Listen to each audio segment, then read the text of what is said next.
على سيدنا مولانا محمد مبارك وسلم صلاة وسلام عليك يا رسول الله صلى الله تعالى عليه وسلم. بسم اللہ الرحمن الرحیم. ایک سوال ہوا انکار حدیث کا کہ کچھ ایسے لوگ ہوئے جنہوں نے صرف قرآن شریف کو دلیل مانا اور حدیث شریف کا انکار کیا. وہ کہلائے اہل قرآن. حدیث شریف کا انکار کیا تو اس کا رد کر رہے ہیں اعلیٰ حضرت کہ وہ جو شخص حدیث کا منکر ہے وہ نبی کا منکر ہے صلی اللہ علیہ وسلم، کیونکہ حدیث نبی ہی کی بات کا نام ہے. تو جو حدیث کا منکر وہ نبی کریم صلی اللہ علیہ وسلم کا منکر، اور جو نبی کریم صلی اللہ علیہ وسلم کا منکر ہے وہ قرآن مجید کا منکر ہے، قرآن نہیں پر اترا. اور جو قرآن مجید کا منکر ہے وہ اللہ واحد قہار کا منکر ہے، اور جو اللہ کا منکر ہے وہ صریح مرتد ہے، کافر. لہذا حدیث کا انکار اس کو اللہ کے انکار تک پہنچا دے گا، اور جو مرتد کافر ہے اسے اسلامی مسائل میں دخل دینے کا کیا حق ہے؟ یعنی وہ اس قابل ہی نہیں کہ اس سے کچھ بات کیا جائے. بات اس سے کیا جاتا ہے جو کم سے کم سمجھ رہا ہو، بوجھ رہا ہو. آپ یہاں ہے ہی نہیں تو آپ سے ہم بات کیا کریں؟ تو جو منکر حدیث ہیں وہ بات کرنے کے بھی قابل نہیں. تو پہلے منکر حدیث بتائے کہ 5 نمازوں کا ثبوت کلام اللہ شریف میں کہاں ہے. تو حدیث کا انکار کرتے ہیں، ان سے پوچھا جائے گا کہ چلو خالی قرآن بول رہے ہو تو یہ 5 نمازیں جو پڑھی جاتی ہیں ان کا ثبوت قرآن شریف میں کہاں ہے؟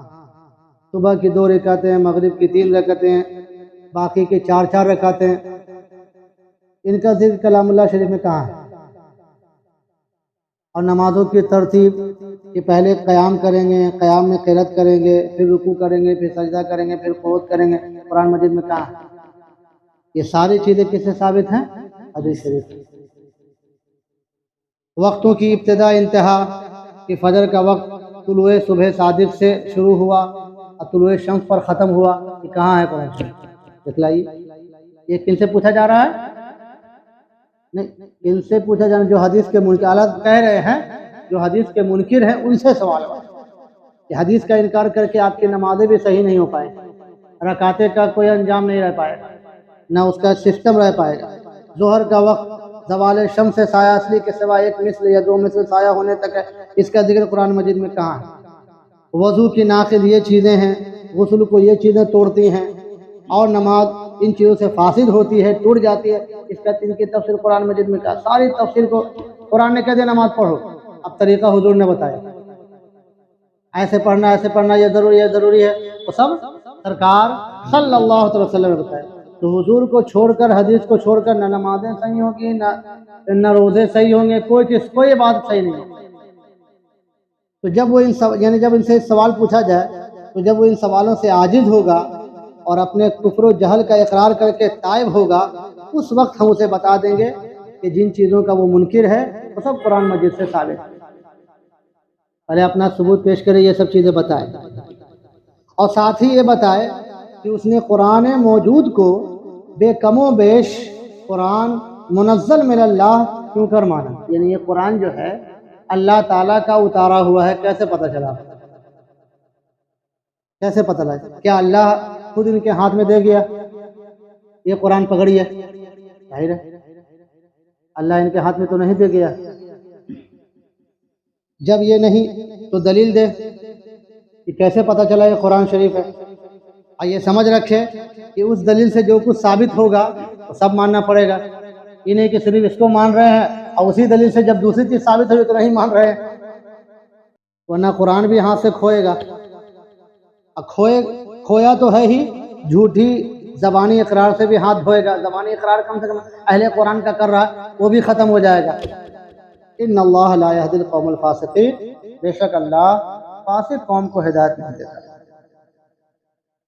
پھر سوال ہوا یتیم، غریب اور بیچارہ، یعنی سرکار صلی اللہ علیہ وسلم کے لیے یتیم کہنا، غریب کہنا، بیچارہ کہنا، یہ کیسا؟ یہ اعلیٰ سوال ہوا.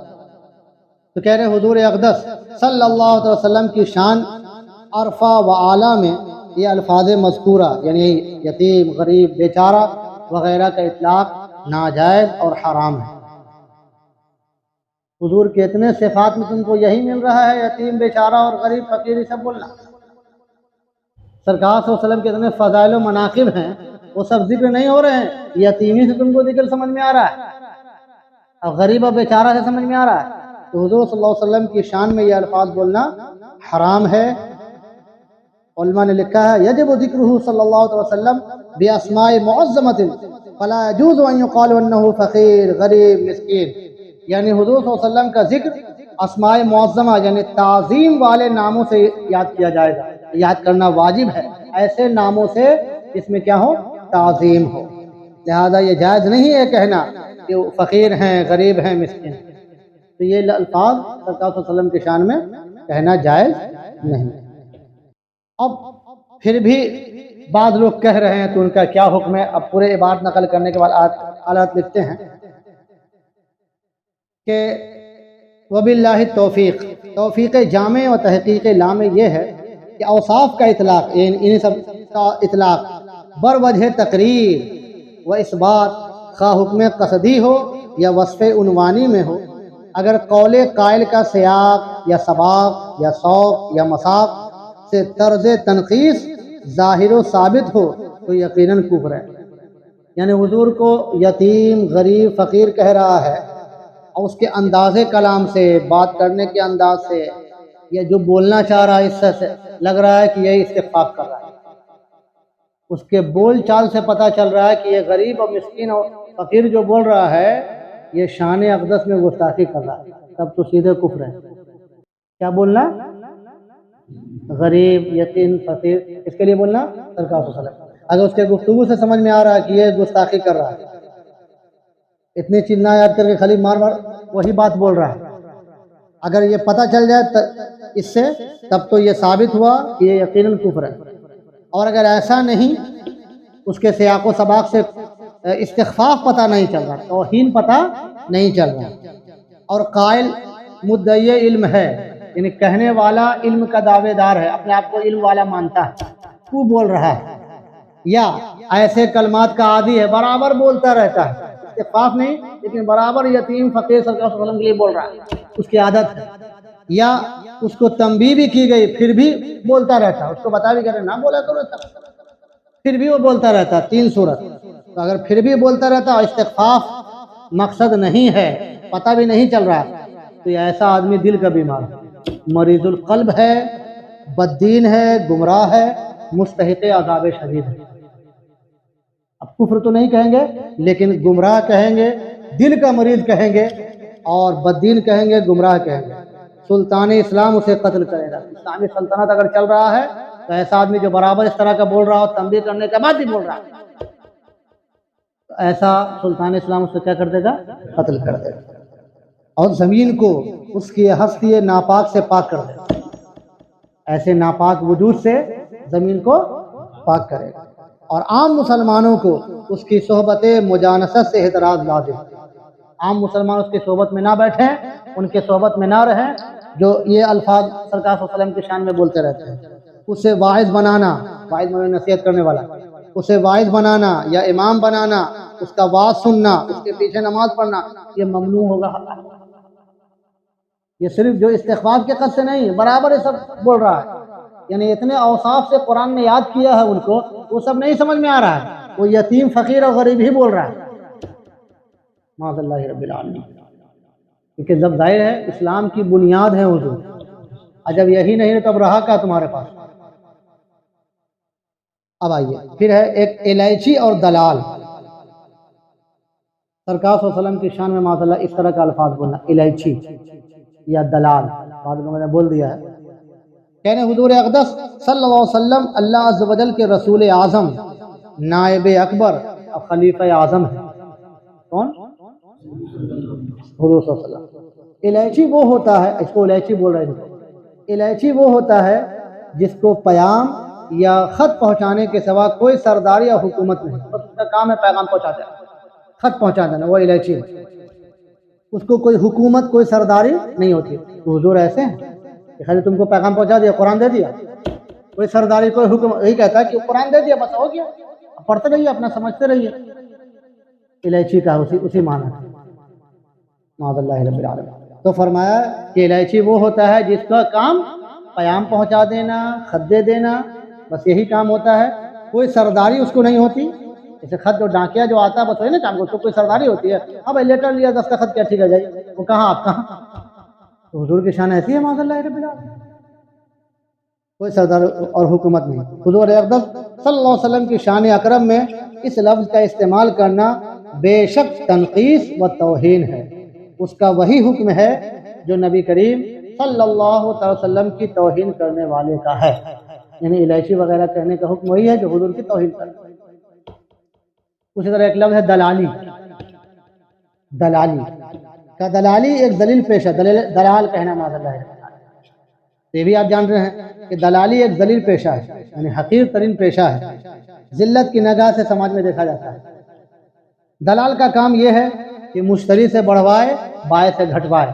مشتری بولتے ہیں خریدنے والے کو، بائیں بولتے ہیں بیچنے والے کو. دلال یہی نہیں ہوتا ہے ادھر سے گھٹوا دیا ادھر سے بڑھوا دیا. تو مشتری سے بڑھوائے یعنی خریدنے والے سے بڑھوائے اور بیچنے والے سے گھٹوائے. جوڑ توڑ لگا کر جھوٹ سچ ملا کر نرم گرم کرا کر سودا کرا دے، یہی کام ہوتا ہے. اور اپنے ٹک کے سیدھا کرے. حضور اقدس صلی اللہ علیہ وسلم کو اس ذلیل لفظ سے تعبیر کرنا سری توہین، اور حضور اقدس صلی اللہ علیہ وسلم کی توہین کفر ہے. اس سے بہتر لفظ خیال میں کیوں کر آتا جب دل میں عظمت ہی نہیں. شاعر نے کہا ہے کہ نہ تھی دل میں تو کیوں آئی زباں پر. آدمی وہی بولتا ہے جو دل میں ہوتا ہے عام طور پر. اگر پاگل نہیں ہے تو پاگل ہے تو کچھ بھی بولتا رہے گا. اگر آدمی ٹھیک ٹھاک ہے تو وہی بولے گا جو اس کے دل میں ہو. تو حضور کے اس طرح کے الفاظ جو آ رہے ہیں دلال، الائچی، معاذ اللہ رب العالمین، اس کا مطلب کہ عظمت کا قائل نہیں. عظمت اگر دل میں رہے گی تو یہ لفظ کیوں آ رہے ہیں آپ کے زبان پر. وہی کہہ رہے ہیں اعلیٰ کہ اس سے بہتر لفظ خیال میں کیوں کر آتا جب دل میں عظمت ہی نہیں. دل میں عظمت ہی نہیں، اس لیے اس طرح کے الفاظ آ رہے ہیں. اب بول رہے ہیں. اب آئیے تحقیر صوم و صلات.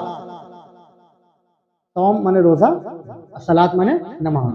نماز اور روزے کی توہین کرنا، یہ سوال ہوا اعلیٰ. اب سوال بھی نقل ہے اس میں. اگر کوئی مسلمان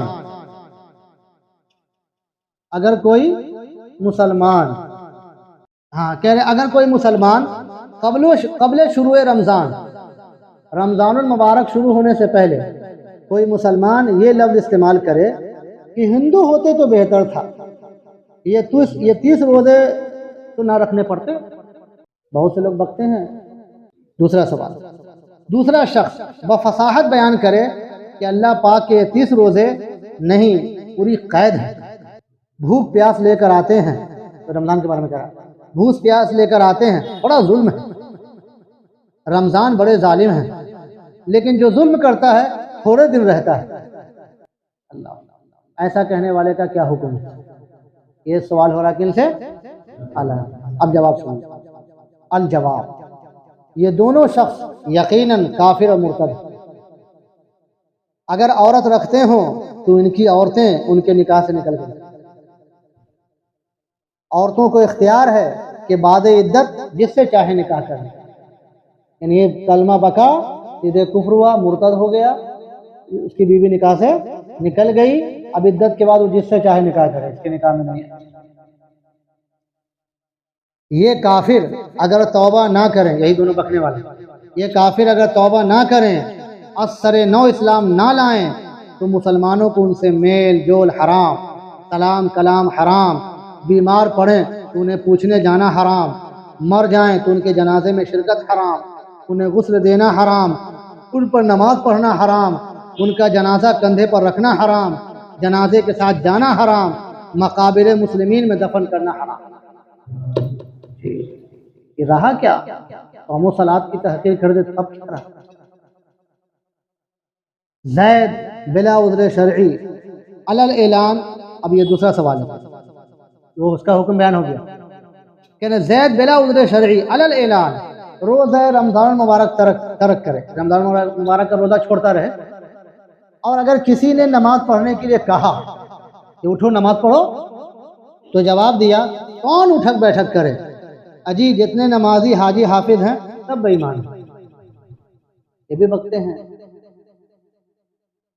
یا کسی نے روزہ رکھنے کو کہا تو جواب دیا کہ کون بھوکا مرے، جس گھر میں کھانا نہ ہو وہ روزہ رکھے، ہم سے تو بھوکا نہیں مرا جاتا، تمہیں روزہ رکھ کر بہشت میں چلے جانا، تم ہی روزہ رکھ کے بہشت میں یعنی جنت میں چلے جانا، یہ کہا۔ اور ماہ رمضان المبارک میں سر راہ دروازہ پر بیٹھ کر آب نوشی و حقہ نوشی خود کرتا ہے، یعنی پانی پیتا رہتا ہے اور حقہ پیتا رہتا ہے، کہاں؟ دروازے پر۔ کب؟ رمضان المبارک۔ حقہ نوشی خود کرتا ہے اور کراتا ہے، خود بھی پی رہا ہے اور دوسروں کو بھی پلا رہا ہے۔ اگر کوئی منع کرتا ہے کہ روزہ داروں کے سامنے مت کھاؤ پیو، تو جواب دیتا ہے کہ خدا سے چوری نہیں تو بندے سے کون چوری ہے، یہ بھی بولتے ہیں۔ تو یہ باتیں زید کی کیسی ہیں؟ زید ان باتوں سے مسلمان ہے یا نہیں؟ یہ بھی پوچھا گیا ہے۔ الجواب، سورت مستفسرہ میں زید پر حکم کفر ہے، یعنی جو پوچھی گئی صورت، جیسا ایسا جو صورت پوچھی گئی، اس پوچھی گئی صورت میں زید پر حکم کفر ہے، اور وہ لوگ جو ان باتوں سے خوش ہوتے ہیں ان پر بھی یہی حکم ہے۔ اللہ، کبھی ہنسانے کے لیے بولا اور دوسرے لوگ ہنس دیے، دوسرا بکے نہیں ہے، وہ کیا کر دیا؟ ہنس دیا، اس کو مزہ آ گیا۔ تو فرما رہے ہیں اور وہ لوگ جو ان باتوں سے خوش ہوتے ہیں ان پر بھی یہی حکم ہے، یعنی حکم کفر۔ ان کے جمعہ و عیدین باطل ہے، جمعہ پڑھ رہا عیدین پڑھ رہا، اس کے باطل ہو رہی ہے۔ ان کی عورتیں ان کی نکاح سے نکل گئے، ان کا یہی معاملہ کفر ہے۔ مسلمانوں کے ان سے میل جول حرام ہے، ان کے پاس بیٹھنا ناجائز ہے۔ اور متصوفہ، ان 12 فرقوں کا ذکر جن کا پیر شیطان ہے۔ ان میں سے نمبر 1، وہ ابلیسی مسخرے جو علماء دین پر ہنستے اور ان کے احکام کو لغو سمجھتے ہیں، انہی میں ہیں وہ مدعیان فقر جو کہتے ہیں کہ عالموں فقیروں کی صدا سے ہوتی آئی ہے، یہاں تک کہ بعض خبیثوں صاحب سجادہ بلکہ قطب وقت بننے والوں کو یہ لفظ کہتے سنا گیا کہ عالم کون ہے؟ سب پنڈت ہیں۔ اللہ، عالم اور پنڈت برابر کر دیا۔ عالم کون ہے؟ سب پنڈت ہیں۔ عالم تو وہ ہو جو انبیاء بنی اسرائیل کے جیسے معجزے دکھلائے، عالم وہ ہوتا ہے، اس تو پنڈت سب ہے۔ معاذ اللہ رب العالمین، عالم کو کہا۔ کوئی آدمی کسی قبرستان میں ایک مسلمان قبر پر بزرگ سمجھ کر اس کی قبر پر درگاہ بنا کر کوئی تاریخ مقرر کر کے ہر سال میلہ لگاتا ہے۔ اب یہ دوسرا سوال ہے، پورا آگے جواب ہوگا۔ ہر پیر و جوان عورت، یعنی پیر مانے بوڑھا، ہر پیر و جوان عورت واسطے غرض اپنے وہاں جمع ہوتی ہے، بلکہ عورت مرد کا مجمع کثیر ہوتا ہے، اور بڑے بڑے عہدے داران مسلمان یا ہندو کو دعوت دے کر بلاتے ہیں، جن میں ڈھول باجے اور فونوگرام بھی بجتا ہے، فونوگرام ہوتا تھا باجا، اور عورت لوگ اس بزرگ کی قبر پر پھول، خسی، مرغ، شیرنی وغیرہ چڑھاتے ہیں، اور اس قبرستان پر پیشاب پاخانہ کوئی ٹھکانہ نہیں رہتا۔ عام دنوں میں خوب پیشاب پاخانہ ہو رہا ہے قبرستان۔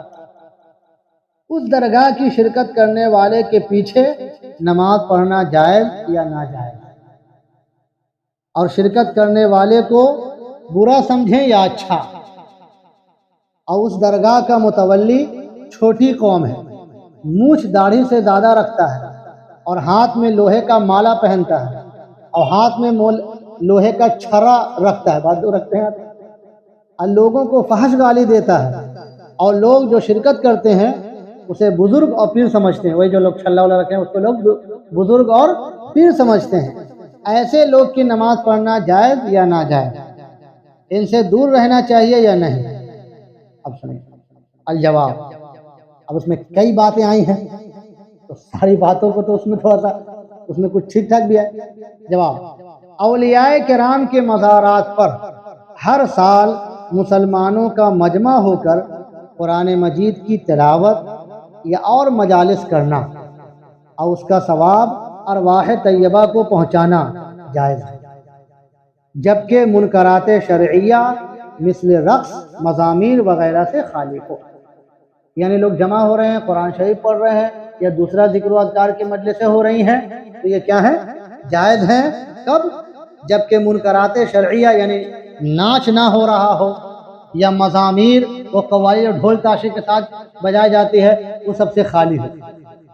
اور عورت کا بھی تھا معاملہ اس میں، تو فرمایا عورتوں کو قبور پر ویسے جانا نہ چاہیے، عورتوں کو قبروں پر ویسے بھی نہیں جانا چاہیے، نہ کہ مجمع میں بے حجاب آنا.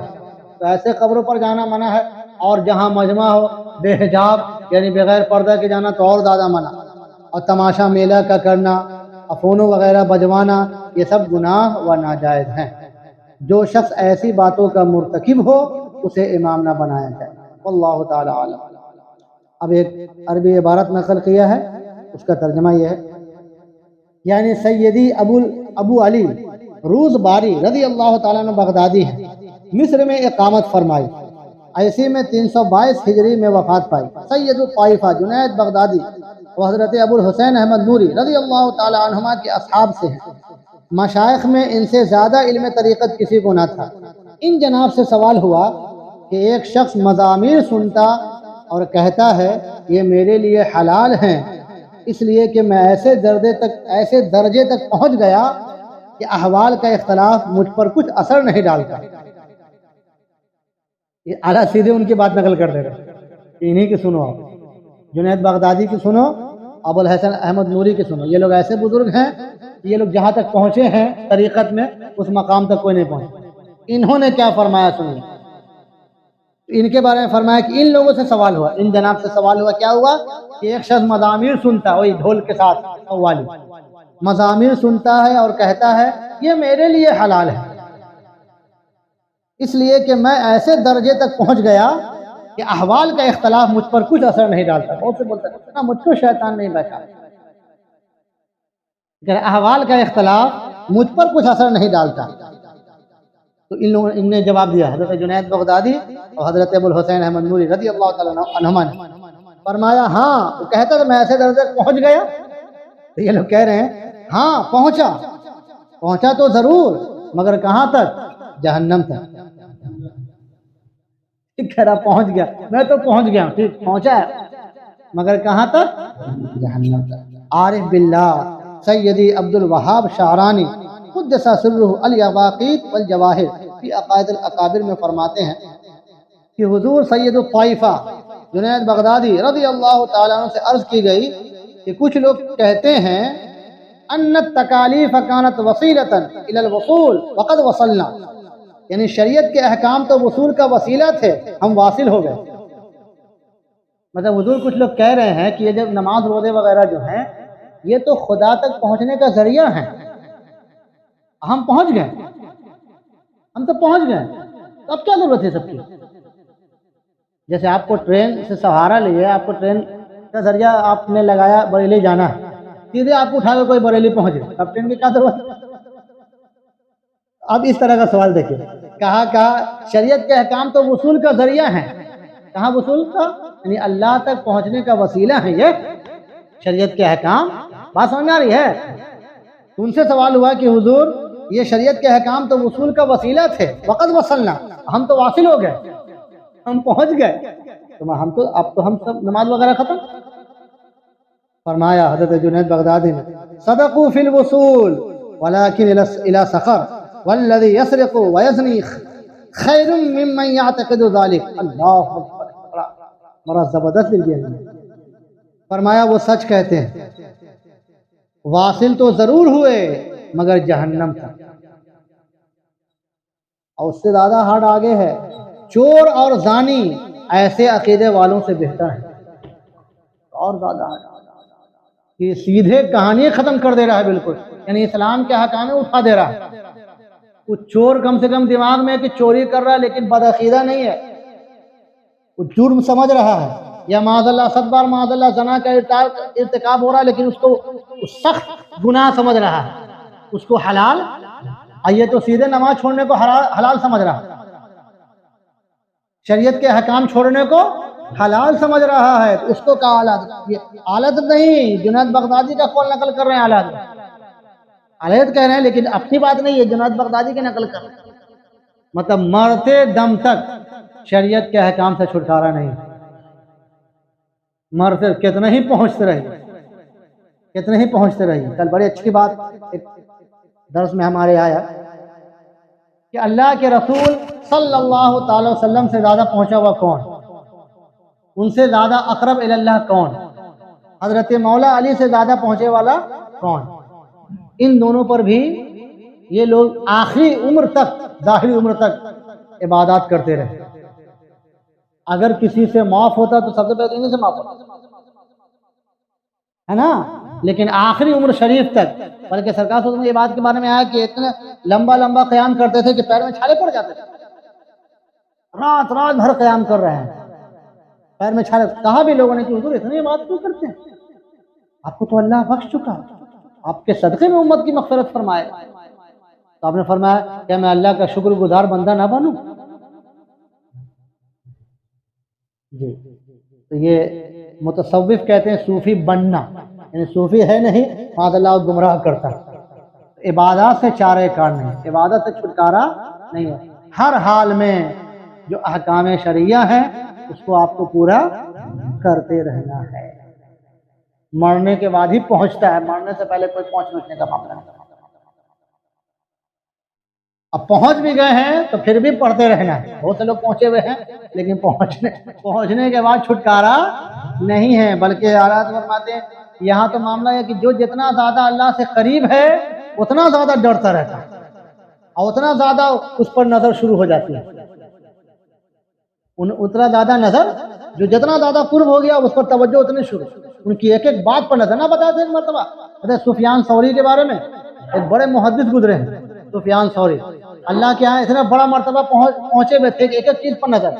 وہ مسجد میں آتے وقت بے خیالی میں ان کا بایاں پیر پڑ گیا، فوراً آواز آ گئی، اے ثور، یعنی اے بیل، کیا کر رہا ہے جی؟ اتنا قرب میں پہنچے ہوئے تھے کہ ہم لوگ کتنے مرتبہ نہ جانے کیا کیا پاپ ہوا ہوگا، اس کے بعد کہاں آواز آئی، اتنا تک پہنچے ہوئے نہیں ہیں۔ تو جتنا زیادہ قرب ہوتا ہے اتنا زیادہ پھر توجہ ہو جاتی ہے، ان کی ایک ایک چیز پر نظر ہو جاتی ہے۔ یہاں وہ معاملہ، یہ دنیاوی معاملہ نہیں ہے کہ جو جتنا زیادہ نیتا سے حکومت سے قریب ہوگا اتنا بڑھ کا حرام خور ہو جائے گا اور اتنا بڑھ کا ڈاکو ہو جائے گا۔ یہاں جتنا زیادہ رب سے قریب ہوگا اتنا زیادہ ڈر، اتنا زیادہ خوف، اتنا زیادہ خشیت۔ ہر حال میں احکام شریعت سے معصوم ہے، شریعت کے جو احکام ہیں وہ ہر حال میں کرتے رہنا۔ اللهم صل على سيدنا مولانا محمد مبارک وسلم صلاة و سلاما علیک یا رسول اللہ صلی اللہ تعالی وسلم۔ کریمہ کار سادہ بندہ نوازہ مولا کریم، علم کی چند باتیں، چند مسائل، عقائد کے مسائل کی باتیں آئیں مولا کریم، سب کو دماغ میں دل میں محفوظ فرما اور ان باتوں سے بچنے کی توفیق عطا فرما، اور اگر سنیں تو انہیں بھی بچانے کی توفیق عطا فرما۔